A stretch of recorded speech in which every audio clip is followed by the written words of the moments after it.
Henson-Conant. I play the harp, and I wanted to talk about vision music because I am doing a workshop tomorrow. No, no, no, no, no, not tomorrow. Well, it depends on when you see this. Thursday, May 20th, at 3 p.m. Pacific time, at 6 p.m. Eastern time. It's called Vision Music. It's being sponsored by Harps, etc. And I wanted to tell you about it because it's very, very, very, very cool.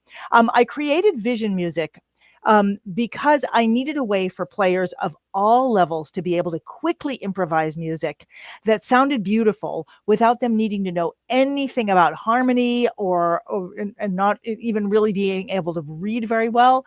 And I came up with this idea, and they needed to be able to memorize it in like 10 to 15 seconds. So they could truly be freed from the page, no matter what level they're at, and in a way that lets people really listen to what they're playing. So I came up with this idea of vision music, and it's based on motifs, or sometimes on motifs and sometimes almost sort of like on games. For example, so this harp is tuned all in C. And this is one of them. This is one of the games. And the game, seriously, anybody could play this even if they didn't play the harp. If I showed you, this is an A, this is a G, and this is an F. So you start with an A down in the bottom, and then you play only the white strings in any order. And then when you feel like it, you move down to the G. So you're changing the harmonic context. You come back, you play that A again. You can play it down an octave, but it's not like you're having to memorize anything. And go back down to the G. So you're oscillating between those two. But then, when you're ready, you go down and you play the F, and it opens up all the strings.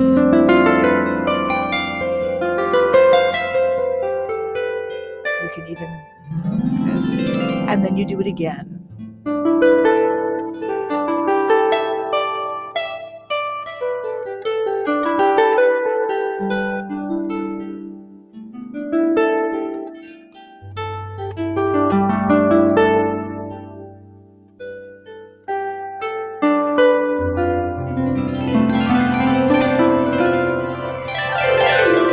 And you can just keep doing that.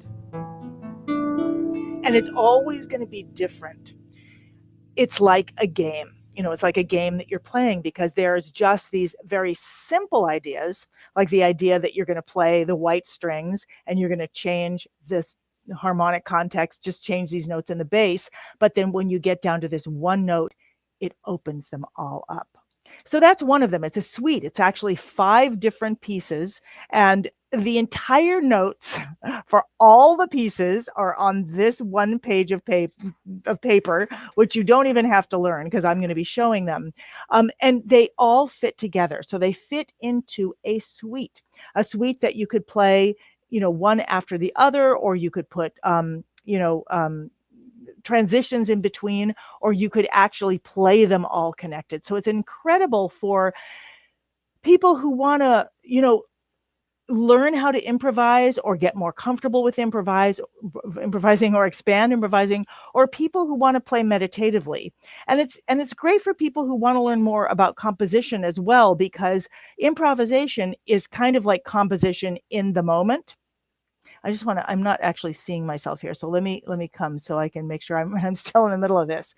So what you learn in the workshop is also what are the things that you can do to alter something. So you got something, one of them is a very simple motif that goes, or is that, let me just check it. Is that what? No. It's that motif, those 3 notes, and then this one bass note. And what you learn is that you can expand that. You can expand it in either direction. You can expand it down, or you can expand it up. So there's a concept, there's an improv concept or a composition concept that's called expansion. There's another one that's called alteration. So you can also You can alter this. You can go down further. You can also repeat. You can substitute things. So there's these little principles that you use, and that's what helps you be able to improvise. It's not learning a bunch of chord progressions. It's not, learning to read. It's just a completely different type of improv. So what it does is I was just blown away. Like when I taught it to people, I just wanted to get something really quick because I was actually teaching something else, and this was going to go along with it. I wanted people to be able to sort of make meditations for themselves as they were learning this other thing. And then when I heard people play it, I was just like, wow, it's beautiful. Everyone was doing something different. It was so simple. And what a great way to learn to improvise. So that is what I'm going to be teaching in this 1-hour workshop put together by Harps, Etc. And you can find out more about it by going to my website, hipharp.com, and go to the events page. You can either hit /events or you can just link to the events page. And if you're a harpist, no matter what level you're at, you're invited. You will learn what vision is. You'll learn what vision music is and how to use the power of these simple motifs to create entire improvisations. And you'll experience a completely different and very powerful side of music that's not about getting the notes right, or achieving yet one more level of technical ability, but it's about unlocking the power of music for transformation. It's about unlocking, sort of with simple ideas, being able to unlock your ability to express and play with music. And you're actually going to create your own vision music, and you'll walk away being able to bring it alive for others, whether you're playing for an audience of thousands of people or one-on-one in hospice or therapeutic music situations, or just for your family, or just for yourself, just for the joy of sitting down to play it. I love this vision music. I mean, I love the emotions that it goes through, because it actually goes through, like it starts off with this first theme.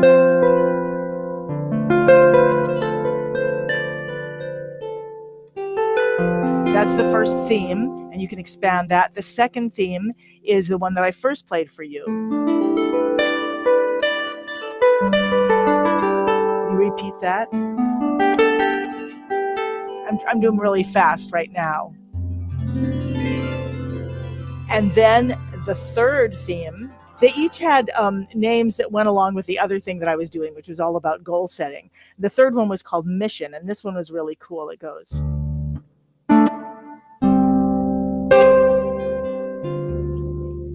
It's almost like a blues.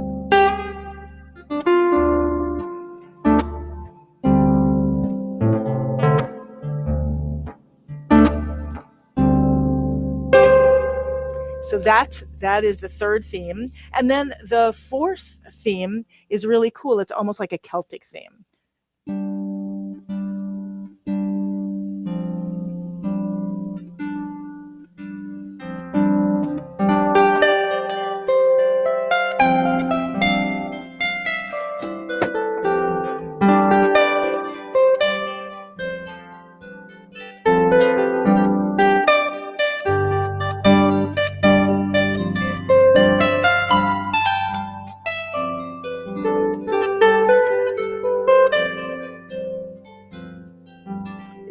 They're really fun. And if you play the harp, you will have noticed I've gone through a bunch of different modes, and I haven't changed my levers at all. I've gone through a bunch of different feelings, and I've gone through a bunch of different modes. So this one was called Action, and it's all about, that sense of moving. You can do it as slow as you want, or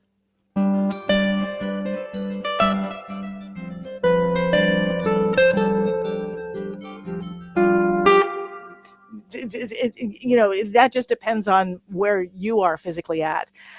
And I really, really, really, I love this last one. I just uh, I just loved it when I first found it.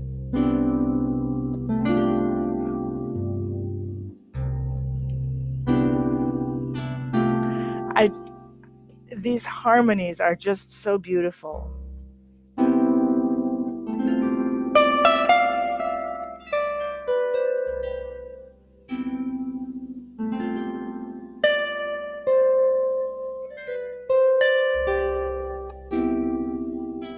So that I'm the part that I'm teaching is very simple. It's this. It's the kind of thing you can learn in 15 seconds, but then you can become musical with it. It creates a bass and a harmony. And you then create a melody over it. And there's really no wrong notes with this because of the way that it's built, the way that the themes are built. And I've seen people take them and do all of them, and when you put them all together, it just makes this beautiful arc. And you can play them as long or as short as you want. So I just wanted to jump on here, tell you about it. I think I may even be able to see chats if you had any questions about it. I'm not sure. I'm still getting used to using this format here, this Restream format. But if anyone's there and you do have a question, try typing it in, and I'll try to answer it. I'm just going to go through the themes again because I'm just going to go to this one because I really love this one, the third one.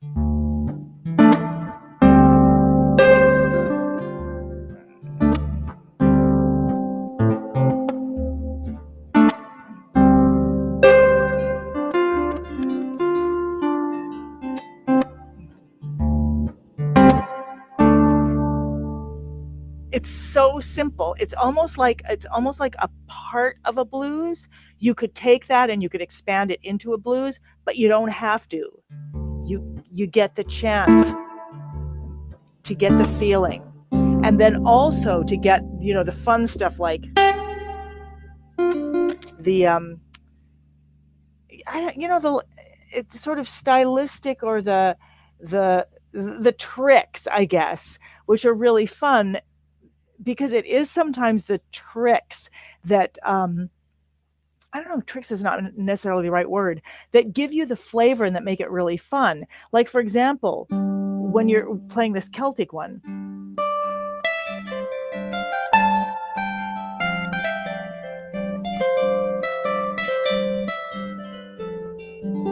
having those little embellishments is really fun, and it brings out the flavor of them. And that I will be showing that as much as I have time. It's a great workshop. It's Harps Etc. does this, I think, every once a month, and it's a great workshop. It's nice and short. It's just an hour long, and I'll try to stay a little bit afterwards and do some Q&A. So that's it. That's all I wanted to tell you.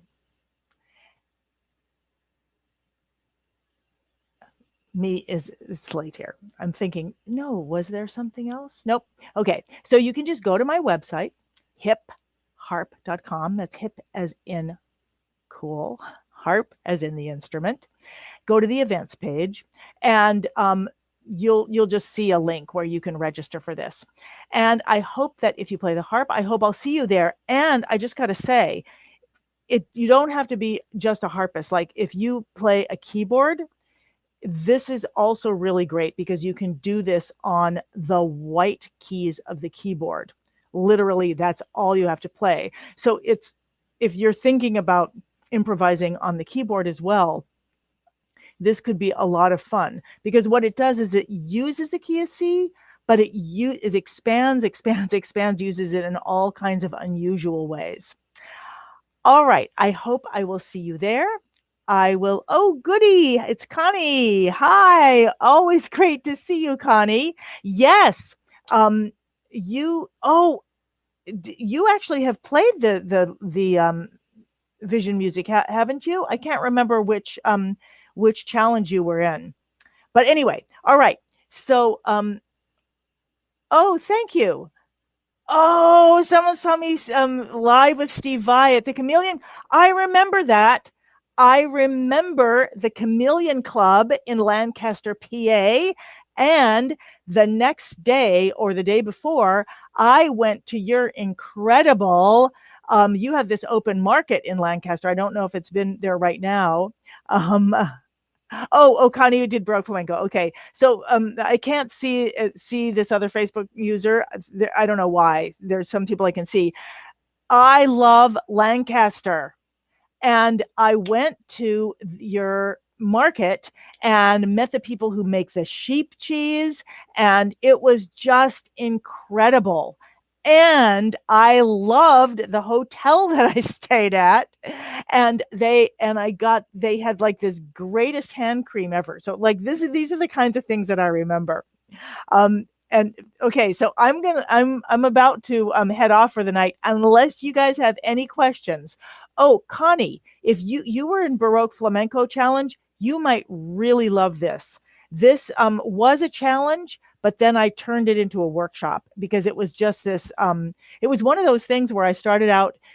It was a goal-oriented challenge, and like on day 3, I was like, oh my god, this is really beautiful. And then by day 5, I was like, oh my god, I just created, this way to create an improv suite, which I had never even thought of before. And so anyway, I hope you can come. And that's all I have to say. Unless there's any more questions. Okay, great. So give my love to Lancaster, Pennsylvania,